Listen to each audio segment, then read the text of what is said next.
حياتي كلها لله حياتي كلها لله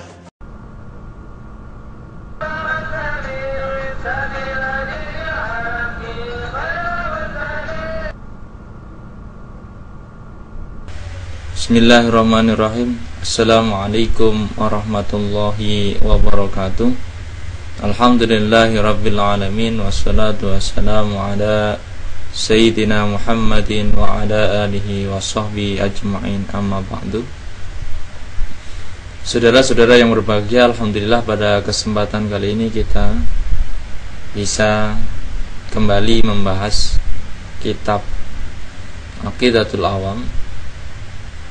Namun sebelum kita lanjutkan pembahasan, langkah baiknya kita simak dulu Nadhaman Tauhid atau Mandhumah Tauhid yang disampaikan oleh Rasulullah SAW kepada pengarang, dan barang siapa bisa menghafalnya maka insyaallah bisa masuk surga.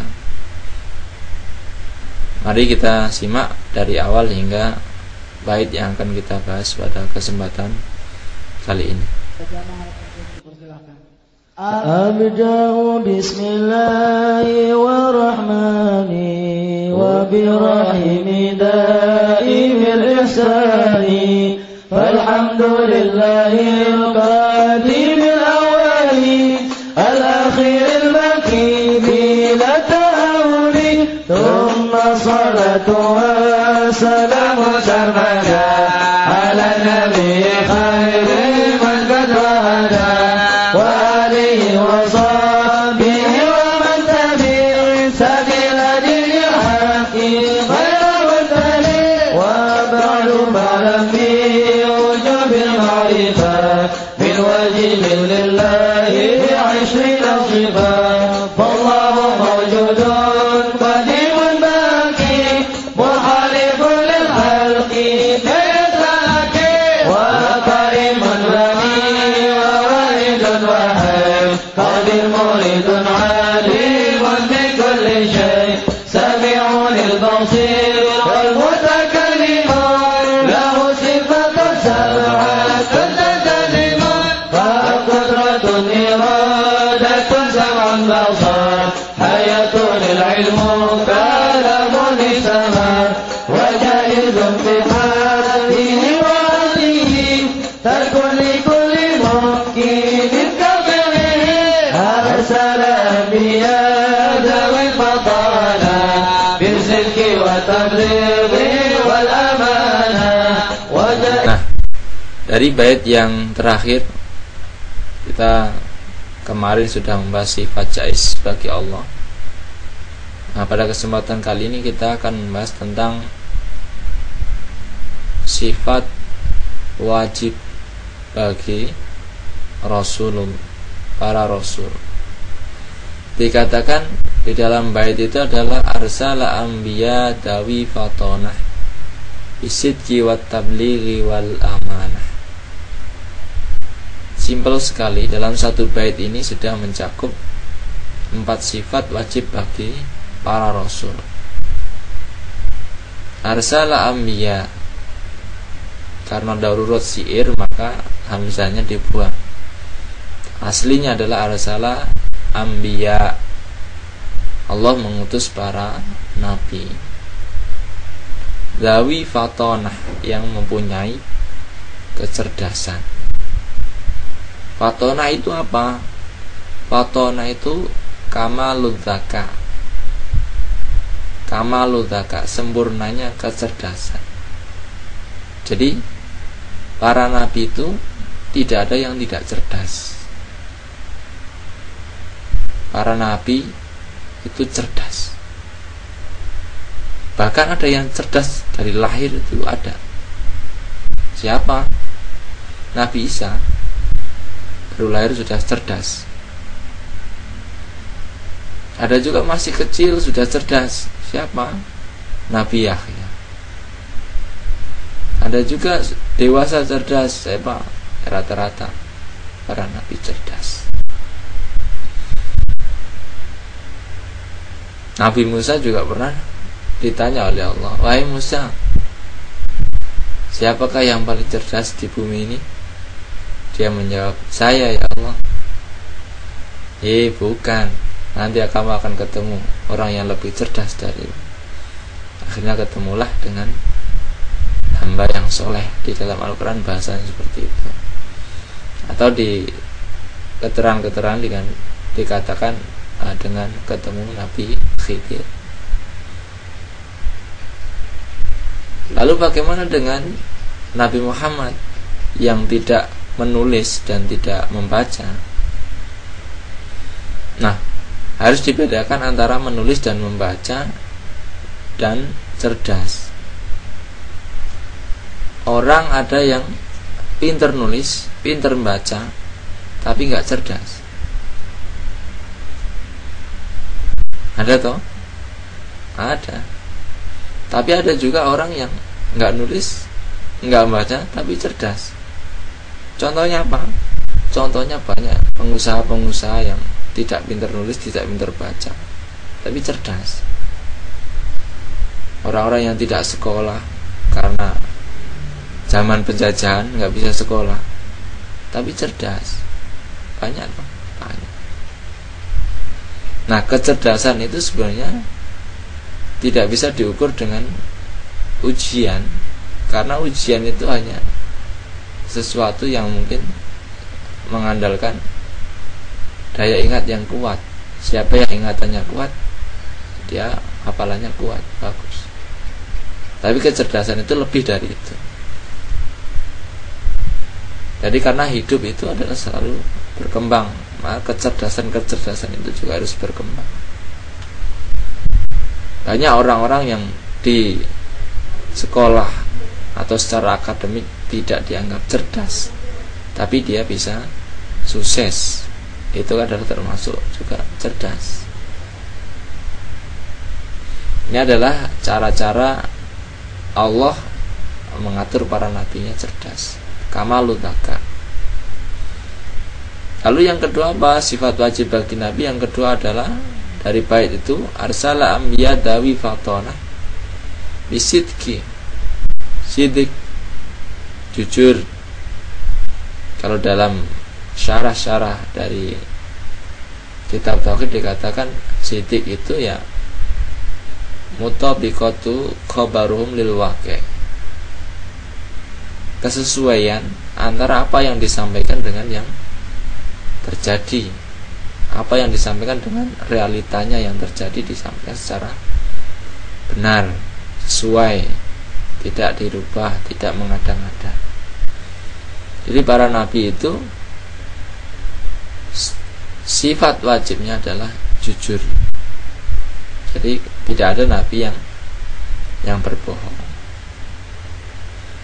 Jadi maka kalau kita ingin menjadi penerus para nabi, ya kita cobalah berlatih mempunyai 4 sifat ini. Pertama cerdas, kedua jujur. Lalu bagaimana ketika ada orang yang merasa atau tidak cerdas? Ya itu kan sebenarnya perasaan. Kenapa? Karena setiap orang yang lahir pada dasarnya semuanya sama seperti itu. Dan kecerdasan itu sebenarnya bisa diasah. Dengan apa? Dengan macam-macam. Dengan mengolah pikir, dengan mengolah jiwa dan mengolah raga. Kalau diolah semuanya maka dia akan cerdas otaknya, baik tubuhnya, sehat jiwanya dan sebagainya. Nah, sifat-sifat nabi itu seperti itu. Jadi tidak ada nabi yang tidak jujur. Tidak ada. Jujur. Nah, lalu apa sifat selanjutnya? Atau mungkin ada yang nanya nih, lalu apa nih dalilnya? Nah, di dalam surat Al-Ahzab ayat 22 disebutkan a'udzubillahi minasyaitonirrajim. Bismillahirrahmanirrahim. Wa sadaqallahu wa rasuluh wa sadaqal mursalin. Di ayat lain disebutkan seperti itu. Di ayat lain juga dikatakan wadkur fil kitab Ismail innahu kana shadiqal wa'di wa kana rasulan nabiyya. Ini adalah contoh-contoh dalil bahwa sifat wajib bagi Rasul itu ada sidik atau ada jujur. Tapi yang fatona tadi apa dalilnya? Ada juga dalam surat Al-An'am dikatakan bahwa wa tilka hujjatuna ataina Ibrahima ala qaumihi narfa'u darajatin man nasha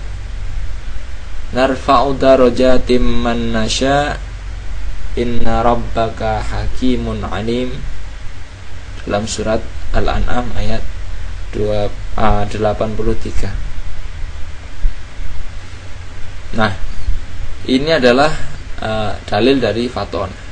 Jadi semuanya ada dalam Al-Quran. Jadi jangan sampai menganggap bahwa nggak ada dalilnya, mengada-ngada.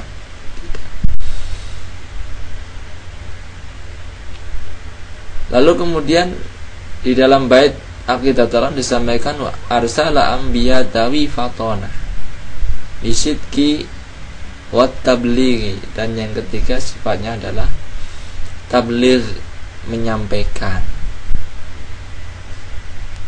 Menyampaikan itu seperti apa bagi Rasul? Menyampaikan itu bukan hanya ceramah, bukan hanya pidato, tapi yang ngajari, ngasih contoh, ngasih uswah, itu menyampaikan. Maka tidak benar ketika kita hanya nyuruh, kita hanya mengajarkan tanpa memberi contoh, tanpa mengajari yang lengkap. Dalilnya mana? Di dalam Al-Quran disebutkan dalam surat Al-Ma'idah ayat 67 dikatakan ya ayyuhar rasulu balligh ma unzila ilaika mir rabbik wa illam taf'al fama balaghta risalatah. Sampaikan, karena sifat wajib bagi Rasul itu menyampaikan. Berbeda dengan Nabi. Kalau Rasul itu ada 25 yang wajib diketahui oleh orang Islam. Tapi kalau Nabi lebih dari 25. Sebagian pendapat mengatakan sekitar 124.000 Nabi sejak Nabi Adam sampai Nabi. Tapi kalau Rasul 25. Lalu nanti dari Rasul itu ada 5 lagi yang teratas, top 5 teratas, yaitu ulul azmi yang kita sudah mengenalnya. Nah, dalam ayat lain disebutkan rusula mubashirina wa mundhirina li'alla yakuna lin-nasi 'ala Allahi hujjatan ba'da rasul. Ini tugas Rasul itu menyampaikan. Nah, ketika sudah disampaikan kepada umat, kemudian umat itu melanggar, nah, maka Allah itu sudah tidak salah kalau dia mau diazab. Karena apa? Sudah disampaikan, sudah diundangkan peraturan-peraturan itu, undang-undang itu, ini undang-undangnya. Lah kok dilanggar, ya silahkan, nanti Allah tinggal mengeksekusi, dan seperti itu, karena sudah disampaikan. Berbeda ketika tiba-tiba dihakimi, tiba-tiba diadab, kan nggak bisa protes. Loh, kok saya tiba-tiba diadab ya Allah, saya nggak dikasih tahu. Nah, contoh-contoh misalkan ini contoh, ini yang pernah saya alami mungkin ketika kita membeli tiket pesawat contohnya, kemudian pada suatu hari ada perubahan sistem dan perubahan jadwal penerbangan. Sementara kita tidak dikasih tahu pemberitahuan, maka kita mengacunya pada apa yang ada pada tiket yang sudah kita beli. Akhirnya kita berangkat ke bandara, sampai bandara ternyata sudah terbang dan sudah habis penerbangan hari itu. Nah, lalu bagaimana? Ya kita komplain. Komplain bagaimana? Komplain, loh saya nggak dikasih tahu. Loh kok tiba-tiba berubah dan sekarang penerbangan sudah tidak ada. Ini akhirnya bisa diterima karena kita tidak dikasih tahu. Berbeda ketika kita dikasih tahu, apa penerbangan Anda dirubah dari jam sekian menjadi jam sekian. Nah, kalau sudah dikasih tahu seperti itu, kemudian kita masih ngikutin jadwal yang sebelumnya, ketika sampai sana ya hanguslah tiket, nah, kena adab lah ibaratnya gitu. Jadi ketika peraturan-peraturan itu belum diundangkan, belum disampaikan, maka Allah tidak akan mengadab orang itu. Ini dikuatkan dengan ayat-ayatnya lain. Dikatakan kami tidak akan menyiksa, tidak akan mengadab sebuah kaum sebelum kami mengirim utusan ke sana. Ada ayatnya itu, sudah kita kenal insya Allah. Nah, itu adalah sifat wajib bagi Rasul yang ketiga. Lalu yang keempat apa? Dalam bait itu dikatakan arsala ambiya dawi fatonah bisidqi wat tablighi wal amanah. Yang keempat adalah amanah, dapat dipercaya. Jadi kalau Nabi itu harus dapat dipercaya. Kalau nggak dapat itu bagaimana? Kacau. Lalu apa dalilnya? Dalam Al-Qur'an disebutkan a'udzubillahi minasyaitonirrajim. Inni lakum rasulun amin, dalam surat Ad-Dukhan ayat 18. Jadi amin, dapat dipercaya. Ya, ini kadang-kadang kita sedikit salah paham tentang kata-kata amin sama amin. Nah, ini kadang-kadang ada penyalahgunaan atau salah tempat. Kalau yang amin itu artinya istajib doa'ana, atau ya Allah kabulkanlah doa kami, yang kita baca setelah orang-orang berdoa untuk mengamini orang-orang berdoa, atau kita amin dalam setelah baca Fatihah dan sebagainya. Tapi kalau amin,